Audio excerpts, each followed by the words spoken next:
Hello everybody, welcome to the next lecture, or I would say welcome to a new series of lectures.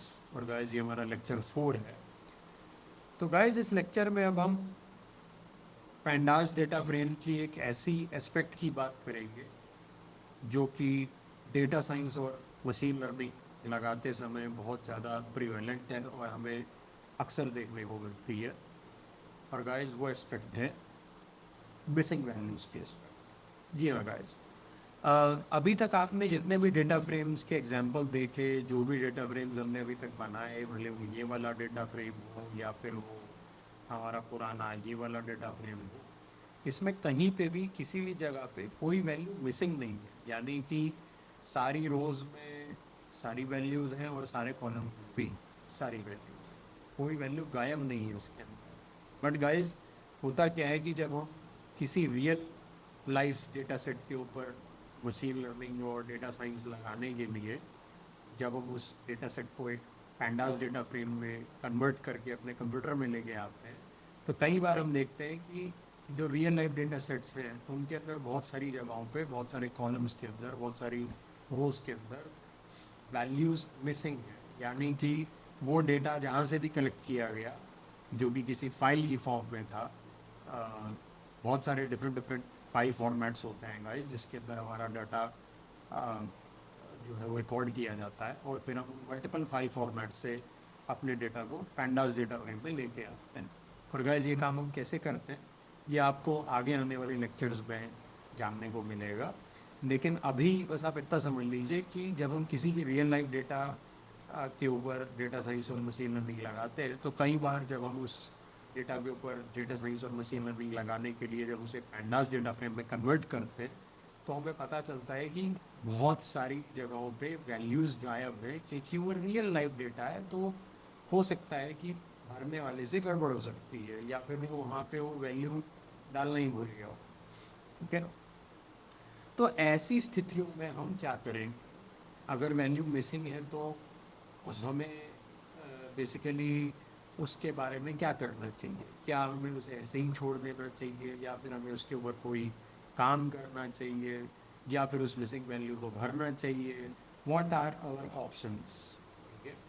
तो guys इसकी शुरुआत सबसे पहले इस चीज़ से होती है कि अ, जब कोई जब किसी डेटा के अंदर वैल्यू मिसिंग होती है या वहाँ पे किसी ने कुछ भरा नहीं होता है, और जब ऐसे डाटा को आप डाटा फ्रेम में लेकर के आते हैं, तो डेटा फ्रेम के अंदर वो मिसिंग वैल्यू नज़र कैसे आती है या वो मिसिंग वैल्यू दिखती कैसी है? क्या मान लीजिए अगर यहाँ पे ऑस्ट्रेलिया की जगह पे कुछ भी ना लिखा होता, मतलब नथिंग वॉज बीन देयर, तो फिर यहाँ पे क्या होता? क्या यहाँ पे ब्लैंक जगह नज़र आएगी डेटा फ्रेम के अंदर? क्या यहाँ पे कुछ ऐसी चीज़ दिखी होगी जिसका मतलब पैंडास के लिए मिसिंग वैल्यू हो? What do you mean by that? Right.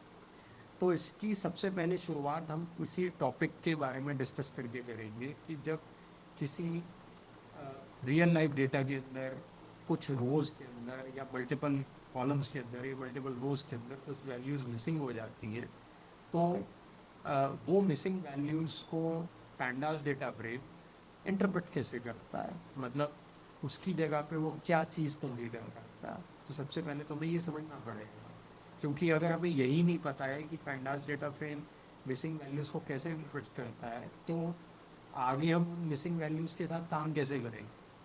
Right. तो गाइज पहले तो मैं एक बहुत ही एलिमेंट्री चीज़ का आंसर दे दूँ कि अगर किसी भी रियल लाइफ डेटा के अंदर कोई वैल्यू मिसिंग हो जाती है और जब वो डाटा एक पैंडास डेटा फ्रेम के अंदर डाला जाता है तो ऐसा नहीं होता है कि अगर कहीं पे किसी सेल के अंदर कोई वैल्यू मिसिंग है तो वहाँ पे ब्लैंक आ रहा होता है. ऐसा नहीं होता है गाइज. कि ऐसी स्थिति में अगर कोई वैल्यू मिसिंग होती है गाइज, तो उस सेल के अंदर जहाँ पे भी वो वैल्यू मिसिंग है वहाँ पे नमपाई लाइब्रेरी का एन लिख करके आ रहा होता है. आप इसको देसी भाषा में ऐसे समझिए. तो इसका मतलब गाइज अगर मेरे किसी भी डेटा के अंदर किसी भी रो के अंदर या मल्टीपल रोज के अंदर या किसी भी एक कॉलम के अंदर या मल्टीपल कॉलम्स के अंदर वैल्यूज़ मिसिंग है, गायब है, वहाँ किसी ने डाटा को लिखा ही नहीं था।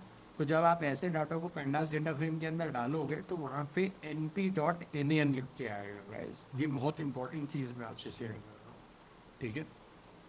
So for example, right, for example basically आप अगर मुझे मान लीजिए 4 को मिसिंग देखना है, जैसे यहाँ पे जो 4 आप देख रहे हैं मुझे ऐसे मिसिंग देख, तो इसकी जगह मुझे क्या लिखना पड़ेगा गाइस, मतलब यहाँ पे 4 नहीं है, यहाँ 1 9 16 कुछ भी नहीं है, या लेट्स से ऊपर यूब्रिक वाले डेटा फ्रेम के अंदर मुझे 3 की जगह मिसिंग दिखानी है वैल्यू, मतलब 3 भी नहीं है और 3 की जगह कुछ और भी नहीं पड़ा हुआ है यहाँ पे। तो ऐसे में आप देखोगे गाइस कि जो पैंडास डेटा फ्रेम होगा वो उस मिसिंग वैल्यू को np.nan की तरह ट्रीट करेगा। अब आप मेरे से पूछेंगे कि सर ये nan क्या होता है, ठीक है गाइस। nan की फुल फॉर्म होती है not a number. Not a number मतलब वहाँ पे किसी भी तरीके की चीज़ नहीं पड़ी है, वो मिसिंग टाइप की चीज़ है। तो उसको बेसिकली जो आपका पैंडास डेटा फ्रेम होता है वो nan की तरह ट्रीट करता है, ठीक है। तो गाइस अगर आपको अपने पैंडास डेटा फ्रेम के अंदर ये इंश्योर करना है कि मिसिंग वैल्यू जो हो पैंडास डेटा फ्रेम उसको एज अ मिसिंग वैल्यू ही ट्रीट करे, वो कुछ और ट्रीट ना करे, तो गाइस आपको वहाँ पे np.nan ही प्लग इन करना पड़ेगा, ठीक है। तो जैसे मान लीजिए मैं ये चाहता हूँ कि मेरे इस डेटा फ्रेम के अंदर नेशनैलिटी के अंदर जो नंबर 3 है वो मिसिंग होना चाहिए, ठीक है। मैं यानी कि नंबर 3 के अलावा कोई दूसरा नंबर भी नहीं होना चाहिए और नंबर 3 भी नहीं है और कुछ भी नहीं है इसके अंदर। तो वहाँ पे मुझे क्या करना पड़ेगा गाइज, मुझे उस स्लॉट को np.nan से रिप्लेस करना पड़ेगा। तो अभी आप क्लियरली देख सकते हो कि जो मेरा नंबर 3 है वो कहाँ पड़ा हुआ है गाइज, वो मेरे 0 1 2 3 थर्ड रो के थर्ड कॉलम में पड़ा हुआ है, या फिर मुझे कहना चाहिए 0 1 2 3 थर्ड रो के सेकेंड कॉलम में पड़ा हुआ है 0 1 2, ठीक है। तो गाइज मैं काम करता हूँ, मैं वहाँ पे np.nan प्लग इन कर देता हूँ, यानी कि df another cpy dot iloc, ठीक है, थर्ड रो का सेकेंड इंडेक्स, ठीक है, third row and second index वाला column, then guys I will simply replace it with np.nan, ठीक है, np.nan, ठीक है। आई नो गाइज अभी हमने numpy लाइब्रेरी के बारे में बात नहीं करी है, लेकिन बहुत जल्द ये जो हमारा छोटा सा एक मिनी कोर्स है पैंडास लाइब्रेरी का, ये ख़त्म होने के बाद आप numpy लाइब्रेरी के बारे में भी जानेंगे, और उसमें गाइज हम numpy लाइब्रेरी के बारे में डिटेल में जानने की कोशिश करेंगे कि ये लाइब्रेरी क्यों है, किस लिए है, इसके क्या बेनिफिट्स हैं और इस तरीके की चीज़ें। और गाइज ये जो NaN है ये भी आपकी numpy लाइब्रेरी का ही पार्ट है, ठीक है। तो मैंने गाइज इसको प्लेस कर दिया। अब अगर आप दोबारा से अपना डाटा फ्रेम देखेंगे, ठीक है, अनदर CPY, तो आप यहाँ पे क्लियरली देख सकते हैं गाइस कि यहाँ पे NaN लिख करके आया है, ठीक है, NaN लिख करके आया है। अब गाइस इस NaN का मतलब है मिसिंग वैल्यू, यानी कि यहाँ ब्लैंक है, कुछ भी नहीं लिखा हुआ है।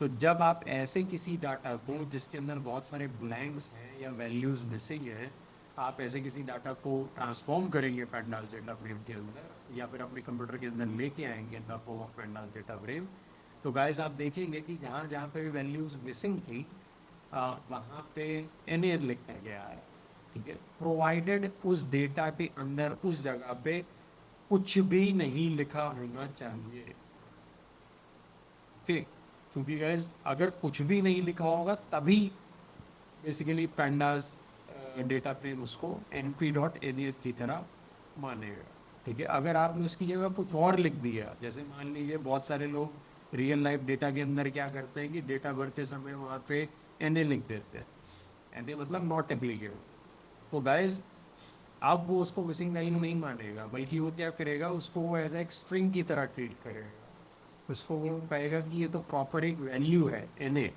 जबकि रियल लाइफ में लिखने वाले इंसान ने तो उसको सामने वाले को समझाने के लिए कि वहाँ पे मैं कोई वैल्यू नहीं डाल सकता, उसने तो वहाँ पे एन लिखा था, लेकिन जो जब आप इस डेटा को पेंडास डेटा फ्रेम के अंदर डालोगे तो वो उसको as a missing value treat नहीं करेगा, वो कहेगा कि यहाँ पे ऑलरेडी एक वैल्यू लिखी हुई है जो है एन ए, स्ट्रिंग में एन ए।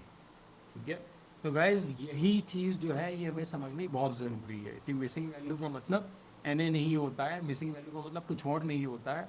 मिसिंग वैल्यू का मतलब होता है N P dot N A N, यानी कि उस सेल पे, उस जगह पे जहाँ पे कोई वैल्यू लिखने का ऑप्शन नहीं है आपके पास, तो आप अगर उसे ब्लैंक छोड़ देते हो तभी वो ब्लैंक सेल जब पैंडास डेटा फ्रेम रीड करेगा तो वो उस ब्लैंक सेल की जगह पे N P dot N A N consider करेगा। अगर आपने कुछ और भी लिखा हुआ है, भले वो उस कॉलम की वैल्यूज से मैच ना करता हो, भले आपने वहाँ पे एन ए लिख के छोड़ दिया, तो गाइस वो उसको मिसिंग वैल्यू की तरह ट्रीट नहीं करेगा, वो उसको एक स्ट्रिंग की तरह ट्रीट करेगा, जिसका डेमोन्स्ट्रेशन अभी मैं आपको आगे दिखाऊंगा।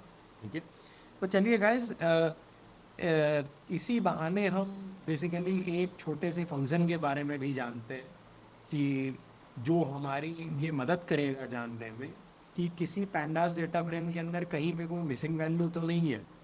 ठीक है, और गाइस अभी जब मैं इस फंक्शन का नाम लिखूंगा तो शायद आपको हंसी आएगी, क्योंकि आप कहोगे कि ये तो बिल्कुल ही, इस फंक्शन का नाम तो बिल्कुल ही कॉन्ट्राडिक्टरी है, जो बात अभी आपने बोली उसके बिल्कुल कॉन्ट्राडिक्टरी है इस फंक्शन का नाम। ठीक है, तो चलिए गाइस, अब मैं आपको वो फंक्शन दिखाने जा रहा हूँ जो कि अक्सर डेटा साइंस और मशीन लर्निंग में यूज़ किया जाता है, ये पता लगाने के लिए कि जिस डेटा के ऊपर मैं डेटा साइंस या मशीन लर्निंग लगाने जा रहा हूँ, क्या उस डेटा में कोई वैल्यू मिसिंग तो नहीं है किसी सेल में या किसी रो में, किसी कॉलम में।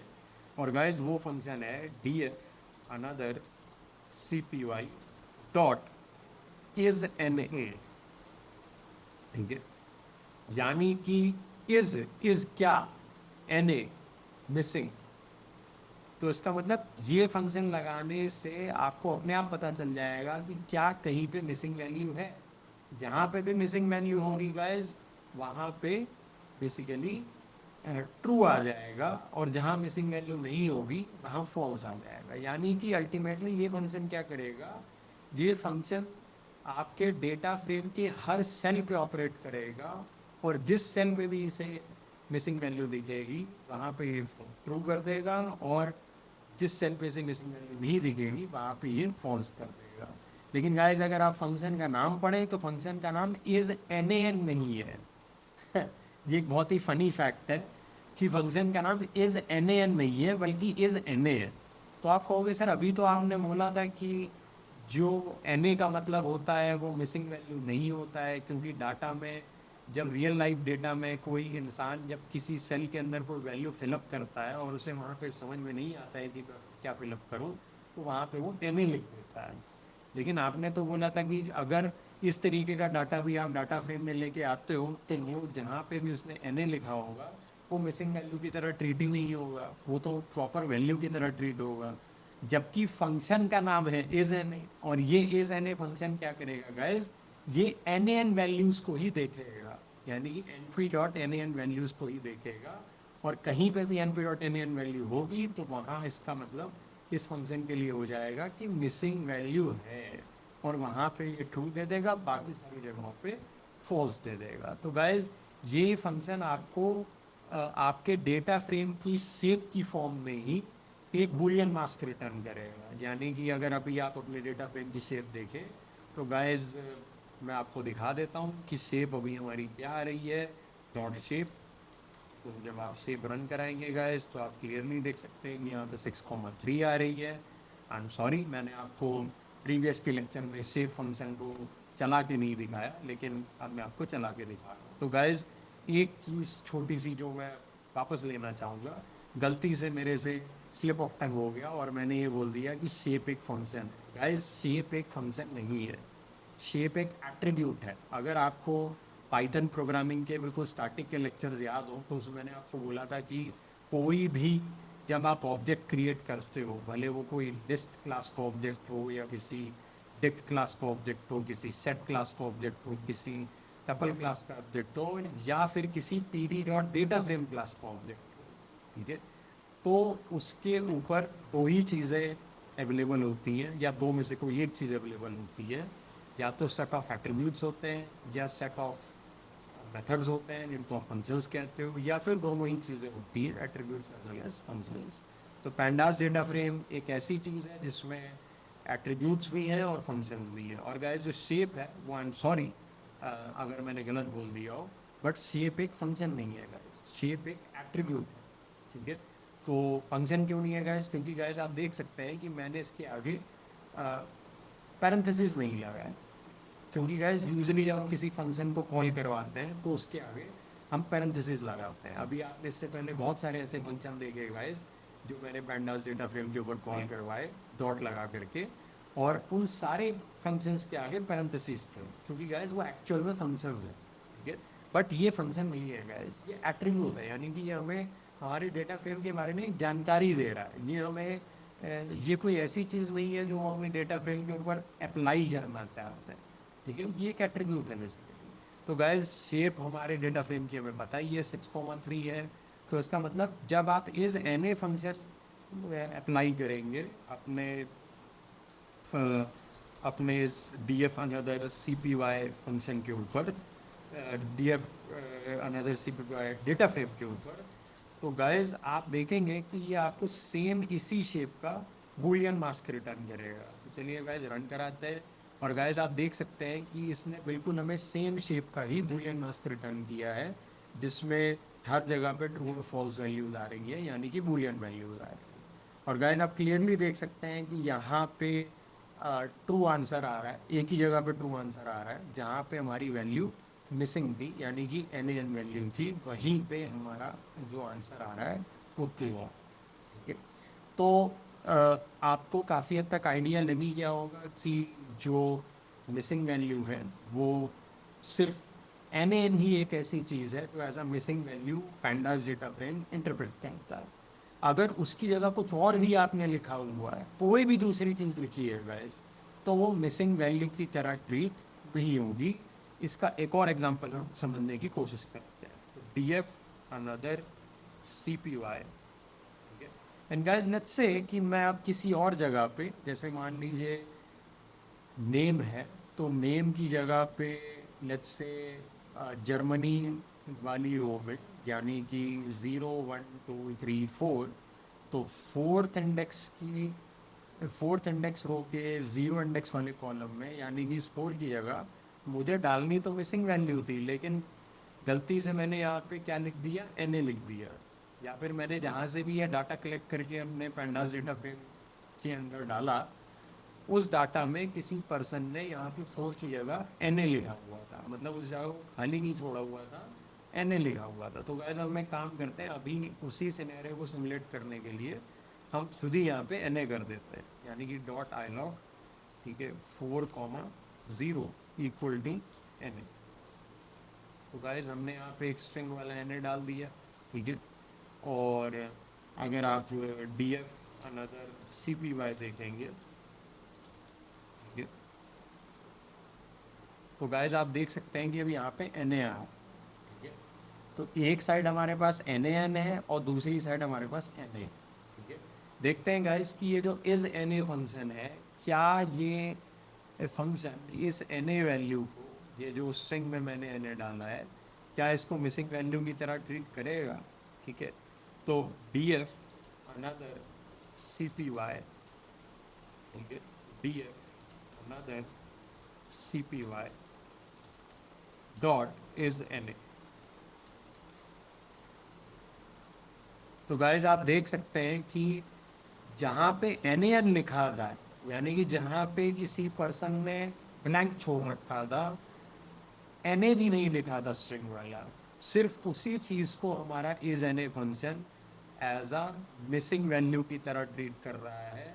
लेकिन जहाँ पे हमने स्ट्रिंग वाला एन ए लिखा था गाइज, आप क्लियरली देख सकते हैं, यहाँ पे वो उस एन ए को as a missing value treat नहीं कर रहा है गाइज, क्योंकि यहाँ पे वैल्यू आ रही है फॉल्स, ठीक है। तो ये बहुत ही इंटरेस्टिंग फेनोमेना है, ठीक है।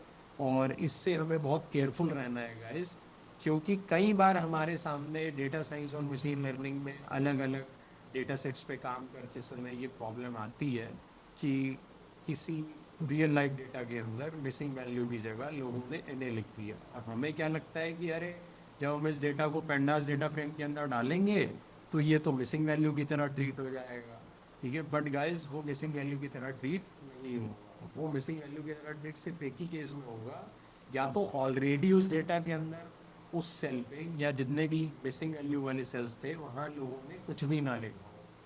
ऑटोमेटिकली जब आप उस डाटा को पेंटास डेटा फ्रेम के अंदर डालोगे ना, तो पेंटास डेटा फ्रेम ऑटोमेटिकली उन जगहों पे np.nan फिलअप कर देगा। और np.nan का मतलब होता है मिसिंग वैल्यू। लेकिन अगर गलती से भी उस रियल लाइफ डेटा के अंदर लोगों ने मिसिंग वैल्यू की जगह कुछ और लिखा हुआ होगा, कुछ भी np.nan को छोड़ के, या फिर मुझे कहना चाहिए ब्लैंक सेल को छोड़ के कुछ और भी लिखा हुआ होगा, तो गाइस पैंडास उसको मिसिंग वैल्यू की तरह ट्रीट नहीं करेगा, ठीक है।